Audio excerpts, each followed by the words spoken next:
This is Headline Humboldt. I'm James Falk. Thanks for joining us.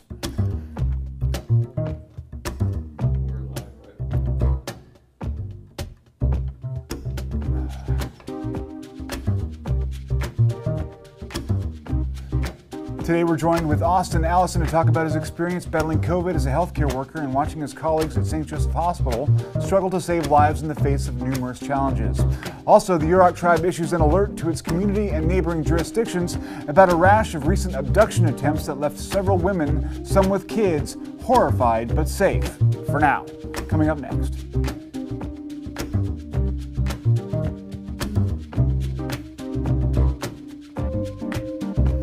Live from the top of Humboldt Hill, this is Headline Humboldt. I'm James Falk. Thanks for joining us. This just in. Apparently, we're in the middle of a worldwide pandemic. The weird thing is that we've developed really effective vaccines, multiple types, that can keep you out of the hospital and keep you alive. That is, if your government, church, family, or job, anyone can convince you to go ahead and get those shots. They shouldn't insist too hard because that'll likely end up in the court system under a claim of lost freedoms. Probably just ask nicely, be polite.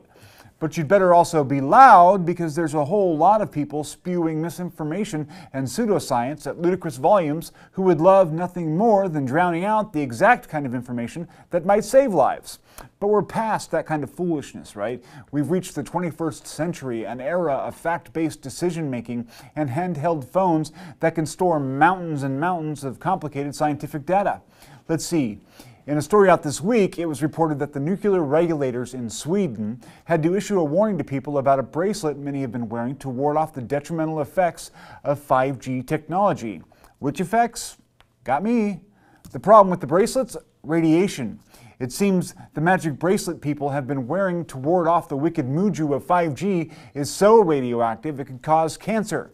Could there be a story more emblematic of our times? The COVID-19 vaccines aren't taking away your free will to make you robot soldiers meant to mindlessly fight and die for the new world order. Hardly anyone in the United States is being forced to get vaccinated at all. In some of the more strict cases, you may have to get tested a lot if you choose not to get vaccinated.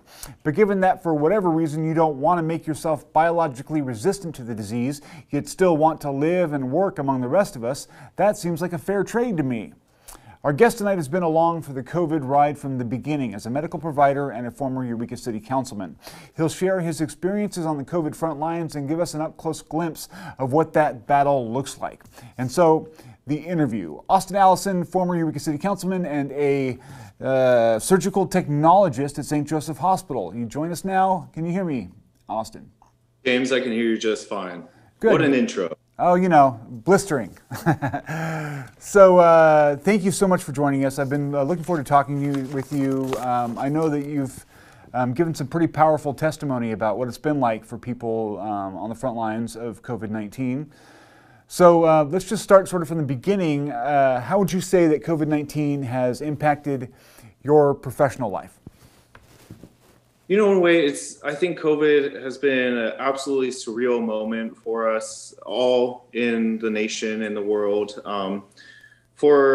It's like I never thought in my lifetime that wearing a mask every day outside of working in surgery would be almost a mandatory thing for the sake of the public and protecting public health. But here we are. For healthcare workers, I know it's been a very long road. There is a high rate of burnout for nurses all across the country, where nurses aren't just leaving hospitals, they're leaving their careers in nursing to do something else. And yeah. I think there's a multifactorial reason as to why. Some of it is just working with members of the public who just no longer believe in science or respect nurses and people who chose that specialty to begin with, but also just, compassion fatigue, and helping the same kind of illness over and over and over and over again, where, that's never really been seen in healthcare settings for the most part, where, now in some ICUs in the nation, it's like 80% to 95% of patients are all COVID positive patients fighting for their lives. Wow. Usually working in a hospital setting, you see a wide variety of things. Someone broke their hip, someone got, like a heart valve replacement done, someone just had a huge vascular surgery, or someone got in a bad car wreck. That's what fills up an ICU unit, not just everyone who's intubated dealing with COVID. And COVID patients are very hard to take care of when they're super sick, because they're in a lot of ways completely lifeless. They are paralyzed and they are put on respirators fighting for their lives. So that means a lot of times the patients have to be turned every 2 hours by staff members. They have to be washed and cleaned and fluffed and buffed, as we call it, trying to spruce patients up while they continue to fight for their lives. So it really is all hands on deck sort of care experience for nursing. And with staff shortages all across the country, it's not getting any better for the nurses who continue to stay. And the amount of death that nurses and physicians have seen from this pandemic, I think we're past 800,000, maybe 1 million now. 800,000, yeah, as of like 3 days ago, I think. Yeah, so it's not getting any better, and it gets kind of old seeing people die all the time. A lot of people can attribute deaths in healthcare almost to like war zone situations where you can have multiple people die every day on the unit, and when you're heading into work, one of your patients may die, and you have to be part of that. It's there are so many ridiculous notions that are going on around COVID, and I think that's leading to a lot of the death.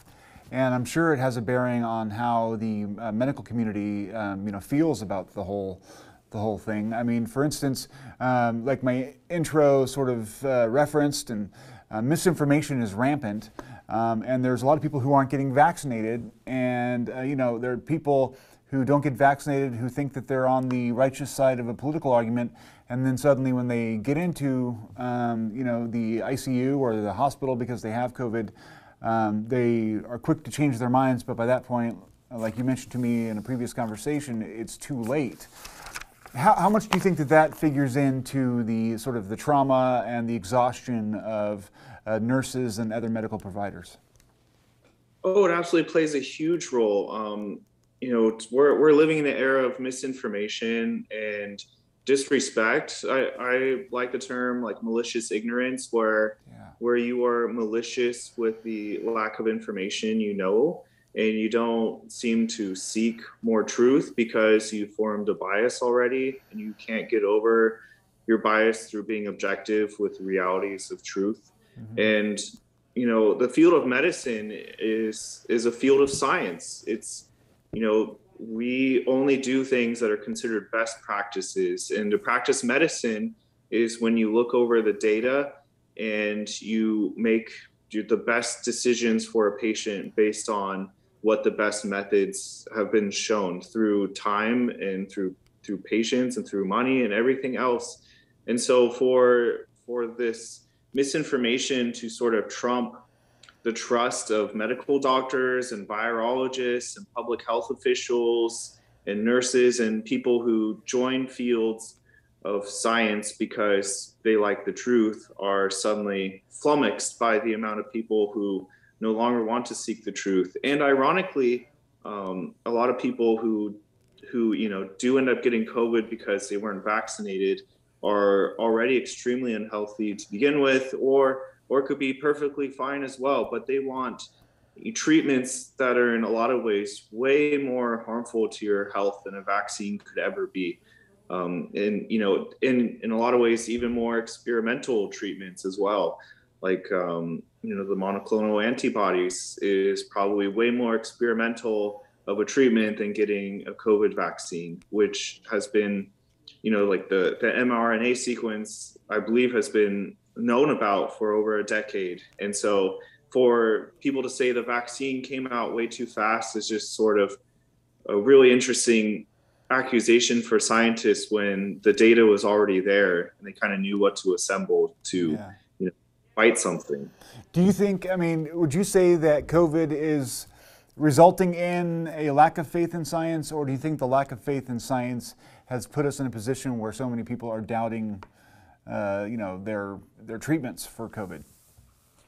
I would say it's a bit of A and B, where it's like, which came first, the chicken or the egg kind of thing, but yeah, right. Yeah, but it's like, if you like, let's make a thought experiment. It's like if suddenly you had to go to court or something and you're standing before a judge in a trial. It's like, you'd probably want a lawyer representing you, right? You probably wouldn't want insert random job title here, to defend you, and in the same way, like if you are extremely sick with COVID, do you want a news host telling you that you should be, scared of the vaccine because big pharma is behind it? Or do you want a medical doctor who spent their career to earn a title of respect to help you through scientific best practices to treat and manage your symptoms of COVID? I mean, this is kind of like the way the world has come to right now, where it's just extremely frustrating that people no longer respect science and they're able to just cherry pick data to try and prove whatever point they may have, while they miss the entire target of issue in the first place. Yeah, they're almost deriving their truth from the starting point of an opinion, rather than like building up data and then deciding based on what that data says, which is the essence of science, right? Yeah, it's not funny. I'm laughing, but it's not funny. It's funny because it's sad, but it's like I know when COVID first came out and masking mandates were requested because they thought it'd be the best practice, and then some other science came out, and things went back and forth for a while, and so people may have in a way wanted to doubt science in regards to public health issues, but in reality, you have to understand that science and data is a constantly moving target. Yes, exactly. And the World Health Organization and virologist experts were trying to share as much information as they could about things as more information became available. So it's not like they weren't experts in the situation. They were just trying to share with the public what was going on. As they were learning themselves, As they were learning themselves, it's like, it's like getting a news forecast. Like, I'm going to keep listening to meteorologists, even if they were 5 degrees off about the temperature of the day, yesterday. I'm still going to hear what they have to say about today. And it's just kind of sad how people sort of diverted from that. Yeah. One of the things that I think makes you a particularly effective observer of all of this is that you've spent some time on the Eureka City Council, so you sort of have the public, policy realm and the medical perspective sort of jointly together. What kind of verdict do you think that you deliver on county public health so far, and the county supervisors for how they've handled things? Would you have liked to have seen, for instance, a vaccine mandate for county employees? And how do you think that we're doing in terms of our public health office and all that sort of stuff? Yeah, I think overall we're doing pretty good. I'm not going to name names with the supervisors, but it seems maybe one of them is a vaccine skeptic, possibly, or something else. But I really would like to see more vaccine mandates. I know it sounds like the government's trying to control people, but really this is a specific public health issue, and vaccines have been used as a tool to help protect lives, and vaccines have arguably saved billions of lives since their invention. So it's not an insane thing to ask that people be vaccinated for a contagious illness. And in healthcare settings, I believe it's a state mandate that healthcare workers have to be vaccinated or get COVID tested twice a week in order to work. Yeah. And I don't think it's such a bad thing where where, our public officials and the people who serve the public have to be vaccinated in order to interact and help with the public. If anything, it stands as a good model saying, hey, if we went through this, you should too, because it's not a big deal. It's only going to save lives. And, I do think our public health officer, they've been doing the best they can with the resources they have. But, in reality, getting a vaccine is the best thing anyone can do if they want to stop wearing a mask. And so, the county, they can lead a horse to water with information about protecting themselves and getting better through COVID, but you can't make them drink. And that really comes up to the individual. So I just hope one day objectivity becomes more popular again in making decisions. Yeah, and truth, whatever, no alternative truths or whatever else. You mentioned to me before the show that you have been on you have treated COVID patients directly, although that's not your primary job. And you were mentioning a case where someone regretted not getting a vaccine. Does that happen a fair amount, where people who are really sick say, you know what, now that I'm sick, I probably should have gotten the jab? Have you heard that more than once? Yes, I've heard that more than once, not personally told to me, but my fiance, I trust her. I don't think she's lying to me, but she works as a ER nurse, and a lot of times she has to tell the patient the bad news that, hey, the reason why you feel so bad is because you're positive for COVID. And it's some of the patients do ask her if it's too late to get vaccinated, like, well, damn, I have COVID. Can I get the vaccine? And she has to tell them, no, you have to be treated for the symptoms. It's not a cure. It's a preventative, right? Absolutely. It's not the cure. The vaccine is not the cure. It's the prevention. Yeah. And a lot of people just don't understand that. So it's just too bad. Yeah, absolutely. Providence, you work for St. Joe's, and I understand that you probably, there's some things that you can't really go into. But in terms of staffing levels and resources and that sort of thing, do you guys feel like you're up to snuff at this point? I think we're looking at a new wave. It looks like the ICU bed availability is low.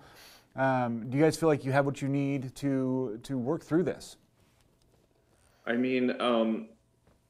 just say overall for nationwide, every hospital could use a few more nurses. And, as I mentioned earlier, there is a burnout rate for nursing in America right now, where people who are, medical professionals are leaving the industry to start other careers. And so I'm absolutely sure we, aren't fully staffed the way we'd like to be, but, we're able to get the job done. Just a lot of times it comes down to a capacity issue to care for patients. I know some elective surgeries have been canceled at times, certainly just because we don't have enough bed space for those patients. So someone who might need to get a bypass done, or a total knee or a total joint replacement, who needs to spend a day or more in the hospital after they get this big procedure, gets their surgery case delayed because there's no beds for them to go to once they wake up from surgery. And so it's a capacity issue a lot of times. And, when we are in full swing of COVID, that's where that extra bed space is going to, is to treat people who I truly believe a lot of the COVID positive patients it's a preventable illness, basically. Yeah. We have about 45 seconds left, and I really wanted to give you a chance to dispel any myths or anything or sort of set out there something that you think people should know about what it's like for healthcare workers as you guys have been battling COVID. Is there anything we've missed as a media in that regard? I just want to say thanks for having me on, and if I could have just convinced one person to get vaccinated by just being on the show, then I'd say it was all worth the effort of being here.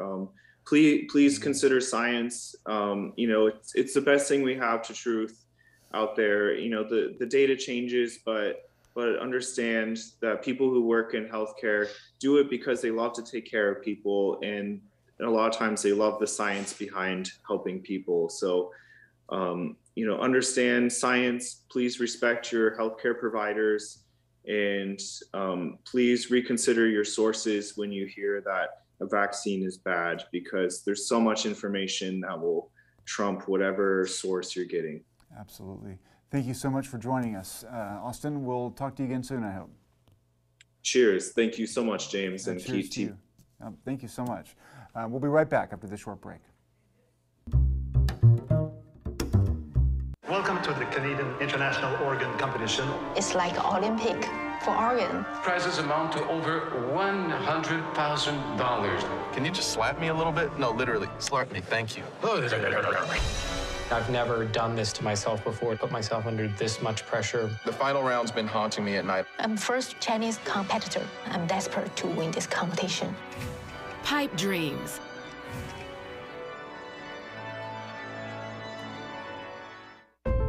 I've encountered some of the world's most remarkable animals, but many of these seem set to disappear forever. 1 million species are now threatened with extinction. It's happening in the Amazon, in Africa, in the Arctic. We have a moment when we can change our world. This is that moment. I truly believe that if we make the right decisions, together we can create a better future.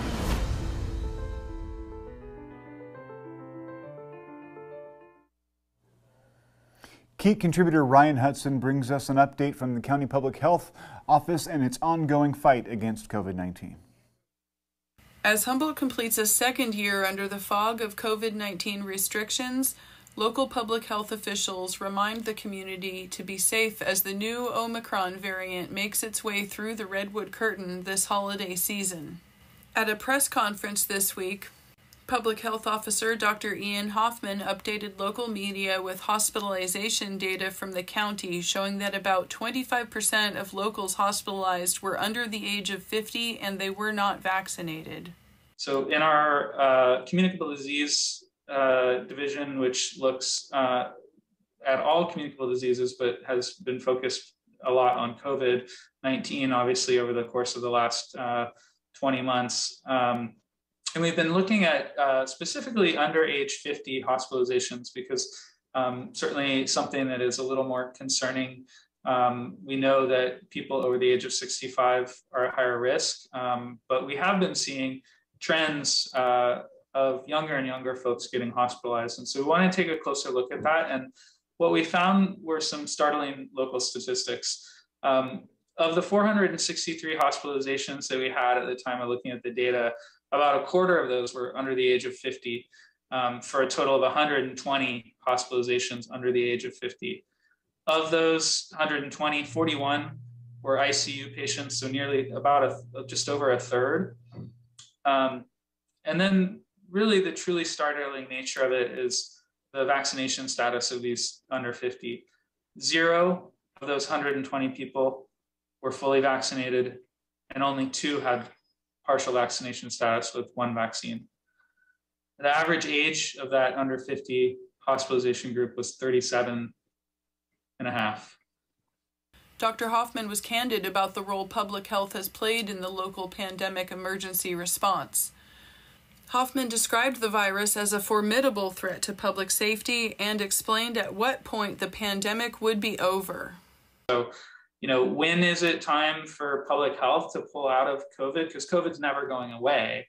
And public health isn't involved in every communicable disease that's out there, only ones that have a public health impact. And so when is that impact done? I'd say is when we see the hospitals functioning normally, when we see schools able to function normally, and we see workplaces able to function normally. We are not seeing that currently. We are still seeing outbreaks that shut businesses, schools, and facilities down. We're seeing impact on the hospital on a daily basis with a census of 10 to 20 patients, impacting their ability to deliver care across the board, not just to COVID patients, but to everyone. And so that's when the pandemic ends and this really becomes the endemic disease that we live with for forever. It's not going to happen overnight. It's going to happen slowly. In regard to gathering with family and friends for the holidays, public health recommends the usual measures beyond vaccination. Humboldt County Public Health Director Sophia Pereira had some advice for local families celebrating the holidays. At this time of year, it's the holiday season, and I think something that's really special about this holiday season is that more of us are going to be seeing family and loved ones in person. That's something that many of us did not do last year. So this is a really big shift for many folks. And I just wanted to acknowledge that the protective measures and the tools that we have, such as getting vaccinated, masking, testing, and good ventilation, all make this possible this holiday season. For Headline Humboldt, Ryan Hutson. According to updated numbers from the state COVID dashboard, local ICU bed capacity stands at 0. A recent series of attempted abductions and missing persons cases in Arcata and on the Yurok Reservation has prompted the Yurok Tribe this week to issue an emergency declaration. Over the last month, the Yurok Tribal Court has received reports from 7 Yurok women, including mothers with young children, who were approached by would-be traffickers. All these victims ultimately made it to safety, but Humboldt Tribal member Emily Risling was declared missing in mid-October and has yet to be located. She was last seen near Wichipec, and officials have offered a $20,000 reward for information. A report compiled this year by the Sovereign Bodies Institute outlined the multiple and overlapping historical and contemporary conditions that shaped violence against indigenous women, including the accumulated trauma resulting from the colonial experiences of genocide, slavery, and boarding schools. More than 150 missing or murdered indigenous women cases were documented throughout the state, which places California among the top 5 states with the highest number of cases. The far northern region, including Yurok country in Humboldt and Del Norte County, had the highest share with 36% of all cases in the state. The report pointed to rural policing constraints like limited officer capacity, scant resources including detective hours, and little to no time dedicated to cold case investigations. A man was charged this week for killing 56-year-old Charles Lavaw in December of 2017 and leaving his body in an alley off E Street. According to police, the investigation initially revealed that Lavaw was sleeping when he was stabbed to death by an unknown suspect. 4 years later, and after numerous developments in the case, the Humboldt County District Attorney's Office has charged 23-year-old Wesley Lee Starrett for the murder. Starrett has been in custody since May of 2020 on unrelated charges of murder, attempted murder, and assault with a deadly weapon. I'm sensing an alleged pattern in his behavior. That's all the time we have for this week. We'll see you here next week on Christmas Eve as we interview the Humboldt County Office of Education Superintendent Michael Davies Hughes. Stay tuned, stay informed.